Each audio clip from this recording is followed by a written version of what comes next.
সমাজে এই যে ইফটিজিং হয়, আপনার বোনের বয়সী একটা মেয়েকে কিছু বকাটে টিটকারি করে, এই বলে সেই বলে, নোংরা কথা বলে, রাস্তায় দেখেও আপনি পাশ দিয়ে না দেখার মতো চলে যান কেন? আপনি দাঁড়ান না কেন? আপনি দাঁড়ালেই তো থেমে যাবে, কারণ সত্যের যে শক্তি তার সামনে মিথ্যা মুখ থুবড়ে পড়ে।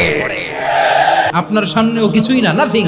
আপনি দাঁড়ান, ওকে প্রশ্ন করেন যে আমার বোনকে তুমি ডিস্টার্ব করো কেন? আপনাকে দেখে আরো 5 জন দাঁড়াবে, 5 জনকে দেখে আরো 10 জন দাঁড়াবে। আমাদের নীরবতা আর আমাদের নিশ্চুপ থাকাই জালিমদেরকে আরো শক্তিশালী জালিম বানিয়েছে। টেন্ডারবাজি, চাঁদাবাজি, দুর্নীতি, অপরাধ, দখলদারিত্ব, মজুদদারি, এগুলো সবকিছু একসাথে প্রতিরোধ করতে হবে, ঠিক কিনা বলেন? এই যে নতুন বাংলাদেশের এক সুযোগ এসেছে, আর জীবনে হয়তো আসবে। আসুন দেশটাকে আমরা সাজাই, আসুন আমরা এক দল আরেক দলকে নিশ্চিহ্ন করার যে রাজনীতি, এটা বন্ধ করি। সব দলের প্রতি আমার আহ্বান, আল্লাহর শপথ নিয়ে বলি, এই নাসিহাত গুলো সবার জন্য, সব দলের জন্য, সব মতের মানুষের জন্য। আমরা কোনো দলের প্রতি মানুষকে ডাকি না, আমরা ডাকি ইসলামের দিকে।